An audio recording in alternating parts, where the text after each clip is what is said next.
Fat Boys Week 2 was action-packed, not just on the field, but in our scoreboards as well. And actually, we already had what I am going to assume is possibly the screw-up of the year in my part. But more on that when we get to my story. And speaking of moron, I definitely was one. But before we get to all the woes, and not just my woes, but the leagues in general, let's have a quick peek into what happened in Week 2 in the NFL. You know what they say, the only thing better than a Week 1 overreaction is a Week 2 overreaction. Although now our reactions can maybe be a bit more nuanced. We do have a handful of 2-0s, a handful of 0-2s, and then obviously a plethora of 1-1s. But realistically, we can start looking at players that have had peaks and valleys or ones that have just kind of stayed on some level. I think in general, probably the story has to be then that we still haven't really had a return to quarterbacking dominance yet. Another week where very underwhelming performances across the board. We had 3 300-plus yard performances, and one of them was from someone who threw 55 times for 0 touchdowns. So not exactly throwing it out of the gym here.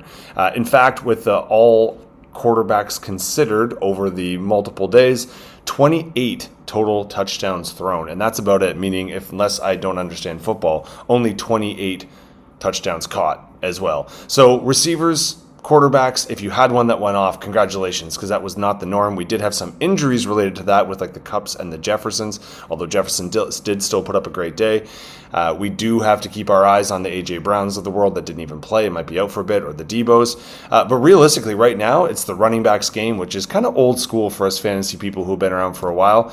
There were 7 running backs who went over 100 yards, but another 6 that went over 90. And if you count the 7, plus there were 8 more that had a total combined of 100 yards if you include their receiving, which is much better and much more normal. So I'd say the one thing that kind of spurred this on for the most part in the conversation was certainly after the Thursday night game. Now, not only did it seem like both partners of Pop Stars did not do great, with Josh Allen underachieving this week, Tua was obviously the story, getting knocked out. Now, for most people in this watching this video have watched for a few years, so you know that Tua has a massive relationship with concussion, so no jokes to be made here. Obviously, this one was a pretty bad one. They had the kind of, suddenly everyone's an expert on concussions and any kind of trauma when we know there's a jousting or a frozen limb. And again, no jokes on this, because if you're actually Tua's friend, you probably are calling him if he's able to take phone calls and telling him to hang it up.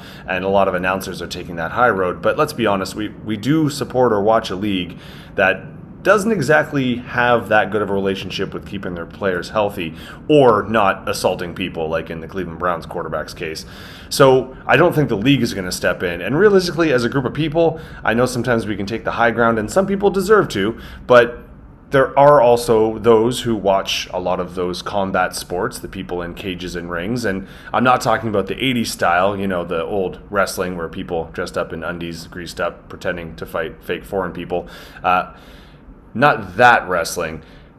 Mixed martial arts, boxing. We know that concussions is a massive part of that game, and you are getting punched and kicked in the head for a living. So we do support sports, and the royal we. So I know it's a hard conversation to have, but ultimately it just takes you out of it, and unfortunately we kind of do this to have fun, and watching someone and just hoping they don't get knocked out is certainly not fun. So I think we all are kind of hoping for one result here, and sorry to the Tua owners, but if I were you, I'd probably want to start shopping, not just because he might not come back, but probably maybe because he shouldn't. But I think this kind of leads me to think a bigger question that I was wondering even since last year. If you watched any of these videos late into last year, I mentioned this a couple times, but last year there was the most number of started quarterbacks because of so many injuries or replacement players. I mean, we know Burrow had a history, and if you were watching the Kansas City-Cincinnati game, there is a thought that maybe he's still actually more injured. Look up water bottle gate and the way he chose to drink a water bottle for evidence there. Richardson went out early last year. Obviously, Rodgers and Cousins with Achilles that are kind of made of dry spaghetti. There's a few people who are kind of on the watch. Even Love going down early this year. We know that Cleveland made a run by resurrecting a career of someone who we all thought was kind of over and done with. Even now, and this is kind of my point, Miami suffers obviously a tragic incident. They have a backup quarterback, but they don't really like him. So they're already shopping a market. They're trying to get some old quarterbacks to come in. So my thought is, if you've noticed anything about the Phillies the Eagles a few years back, having a good backup quarterback can actually help and save you in a little bit.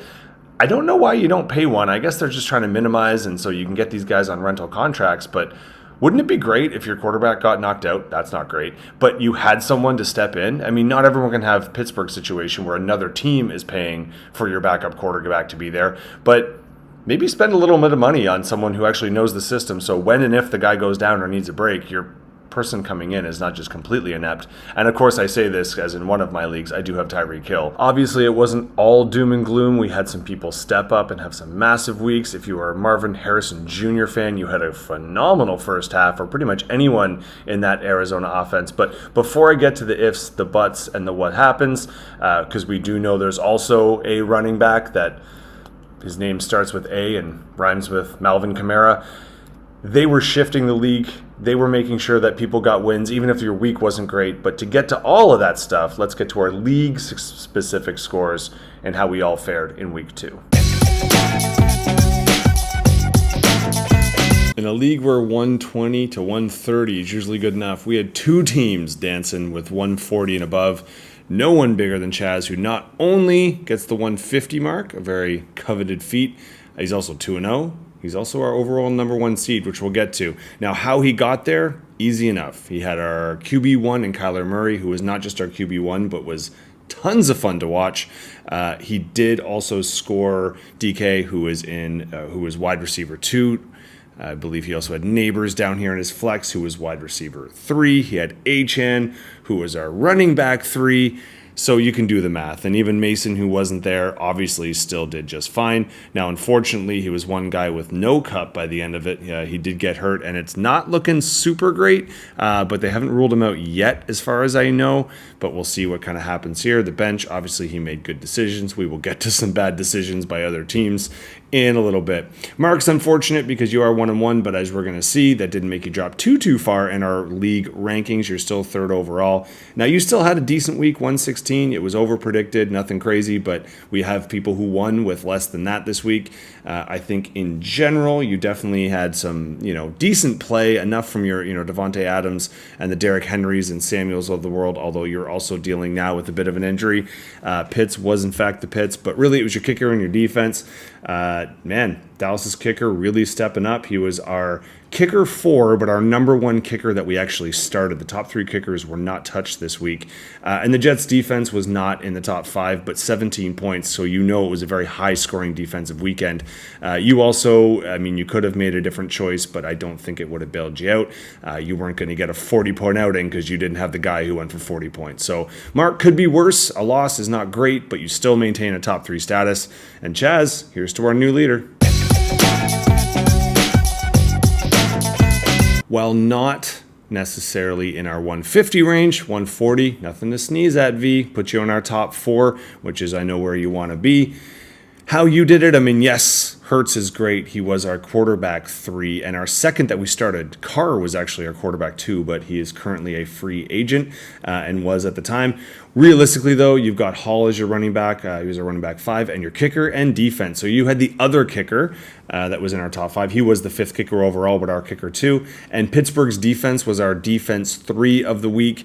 But your running backs, no one really did too bad. So even your underperformer in Williams here did okay. Your tight end, McBride, was our tight end 3. So really made up for Cooper's wet fart, but had he not, obviously, you would have been looking pretty solid all around, maybe making a push for that 150. You'll did notice I scrolled down. You actually had our tight end 4 on your bench. So apparently, if you're looking to make a tight end, V's your boy.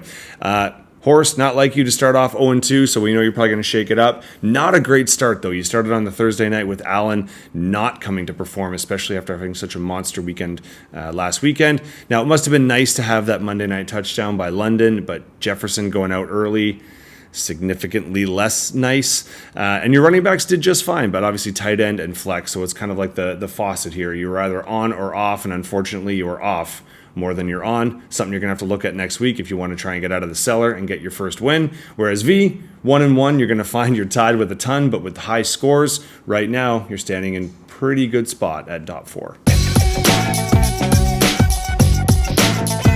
This loss sucks and I can't wait to tell you why. But first, let's give John his flowers before we talk about my stupidity. No, I haven't scrolled down yet, so it doesn't look so awesome. Evans did not have the same week he had in week 1. Same with CJ Stroud. Surprisingly, maybe Chicago's defense looks a little bit more legit. He wasn't able to do quite his particular brand of magic and certainly didn't get the touchdowns he was looking for. And Wilson looks like maybe he's actually having a hard time blending in with Rodgers. Maybe he just kind of talked about planes crashing into it, not it being an inside job, and Rodgers just isn't down with that. But scroll down slightly and you can see why this was a damning performance. Yes, Just Keep Dobbins was in our top 5. He was our running back 4. But damn it, did Kamara just Kamara all over me again? I mean, it's one of those things. You guys remember a couple years ago when he essentially decided the postseason? He decided week 2 for Whalen. However, did he? Now, a few of you know this, and by one of you for sure, your name is Jake. You were very aware of this. On a Thursday, I did something stupid. I had Cook in, and I took out and put in Ford because I had this weird idea that Cook was going to have a bad game. He has actually had bad games against the Dolphins in the past. I overthought it a little bit. Then I started asking around to people, and I normally don't ask for advice. So normally when that happens, it's because I'm looking for a reason. So right before kickoff, because here that happens right when our day starts in Bangkok. So right on Friday morning, I started fishing around. I walk into a Bills fans room in Jake and ask him, hey, should I start Cook? He makes a compelling case. I'm like, you know what? You're right. I got to make that move. This is stupid. He has a better floor. I'm on my way. And then Jake, you clever man, you just had to ask one more question about watching games or something about fantasy sports. We kind of went back and forth for a second. I ran upstairs to my room. When I opened up the screen, I could make the change. As I go to make the change, I missed it legitimately by 2 seconds. And as we can see, had Cook gone in versus Ford, 22 more points. Yeah. Wide right. B, you were next up with a fairly commanding win over someone who looks like they're rolling over in Lamb Burrow. Come on, Ben. We're not buying it. And also, they weren't your biggest problems this week. Lamb and Burrow both did fine, although Burrow with the water bottle, as I mentioned. Let's see how that plays out. Your problem was your kind of running back, tight end, non-existent, flex, not flexing situation. Although Houston's defense, they were doing just fine for you. There was our defense 2, but our best defense that we started, because defense 1 was Buffalo, and no one started them. B, you were just kind of leveled with fairly decent consistency here, but you also had a bunch of number 1s. Now, not your defense. Dallas certainly hasn't stepped up for you yet, but you did have our tight end 1 in Kittle.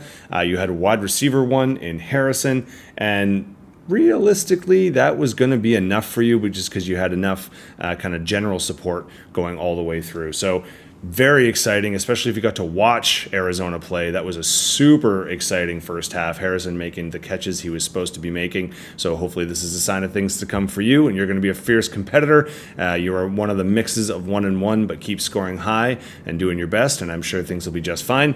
Ben, we're not buying that you're rolling over. You actually don't have, Lamb and White are people we're supposed to pay attention to, but it's both looking on the positive that they play week 2.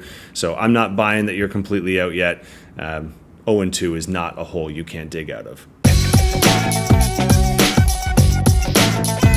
So Jake not only lures me into conversation, I'm actually not blaming Jake. I went into his room. He wanted nothing to do with that conversation in the morning. I completely interrupted his morning pastry.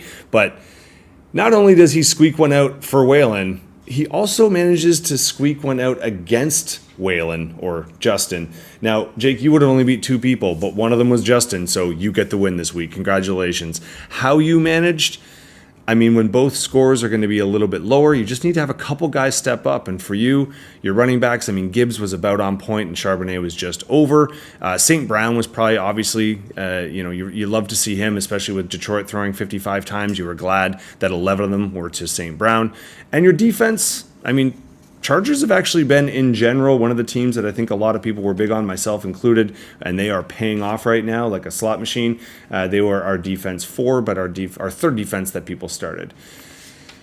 On the other side of the coin, Justin, you didn't have your best outing. Now, Lamar hasn't really lived up yet, but that's not exactly a horrible performance. I know you were looking for a Monday fight with both your Philly guys, Smith and Barkley, and they did okay, but you needed them to go off, and that just wasn't going to happen. Not going to make up for your kind of Kelce, very underwhelming performance, and your steady stream in Baltimore and Kansas City here, and your kicker and defense. You really just needed a couple people to go off, maybe whether it was a Pittman or obviously Kelce, maybe getting in the end zone.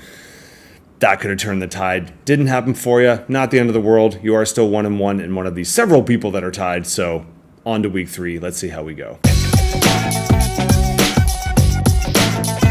We've already seen the scores. I do just want to go down because this is always fun with this league to see how it works. We have 2 that haven't lost yet, 2 that haven't won yet, and the rest of us are within our points, some closer than others. So let's not spend a whole lot of time on this. I don't think we need to obsess who's in the top 6 after week 2. Let's take a quick peek into week 3, knowing that the waivers have obviously cleared, but that doesn't mean that people are done their moves. My assumption is if Mark has a score under 100 right now, something's about to be done. But just taking a look at some of our big matchups. So we do have one of our undefeateds against Justin looking to make amends, and right now that looks like it could be a tight match. We got our other 2-0 against an 0-2. That looks to be quite tight. Me and the Rhinos looking to have another gore battle and something that could be relatively close. Although, let's be honest, we're going to be making a lot of moves before now and Sunday and a lot of changes. And with some of the injuries, I'm willing to guess these are not going to be our final rosters. But on the level right now, it does look like week 3 is going to be a lot of fun. There we have it, Fat Boys. Week 2 in the books. We're looking on to week 3. As always, the scores are looking tight, and I'm not even going to spend that much time obsessing about top 6, bottom 4 at this stage. But we know in this league it always comes down to plus minus, so make your good decisions. Every point may end up adding in the end. The Thursday nighter is not quite as electric. We're looking at the Jets and I believe the Patriots. Some of us do have starters there, and some people definitely have a vested interest. But I would say Sunday is what I'm looking forward to for this pool to make some flips. Hopefully, though, if you have a running back and or wide receiver or key player that you're thinking about playing on Thursday, make the decision and walk away. Don't wait for the last minute. Just trust me, it does not work well. Best of luck in week 3, crew.